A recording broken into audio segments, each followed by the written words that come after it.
A city from above looks less like a place of people and more like a board wired to direct currents. The streets are not random. They guide flow the way lines do on a chip. Towers stand in places like resistors, holding and slowing the current. Stadiums gather charge the way capacitors do. None of it feels accidental once you step back and take a look for yourself. The monuments tell the same story. Pyramids, cathedrals, towers, these are antennas. They rise to pull energy from the ether, to pass it along. Their points and domes are connectors, linking this surface to what lies beyond it. The land itself plays along. Rivers cut across the board, carrying flow from one point to the next. Quartz veins rest in the mountains like memory banks, holding a record of all that came before it. The oceans balance the heat, acting as coolants. And the forests, they breathe in light and feed the charge back into circulation. Beneath the surface are caverns and shafts. They look like natural voids, but they act as access points. Entrance for the hidden structure. Whenever maintenance is needed, the powers that be send their little men. And when the load grows too heavy, the breakers flip.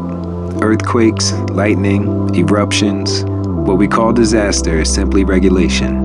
But not every surge can be contained. Sometimes the whole board fries. Circuits short out and pathways burn. And what's left is visible on the surface. Stone melted as if by fire. Cities frozen mid-collapse. Whole landscapes blackened like scorched copper. And history names it evolution. But in truth, it's a short circuit.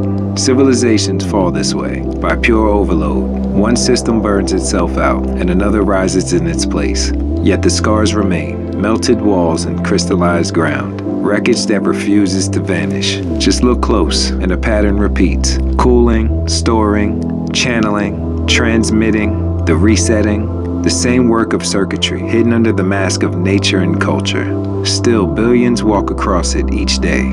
They plow the land, they worship in the towers, and they marvel at the mountains.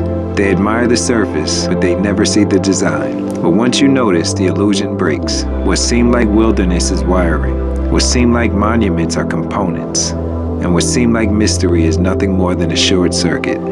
The truth is simple. The ground is not only earth, it's a system, a board, a city of current, an electric city. That's why they call it electricity.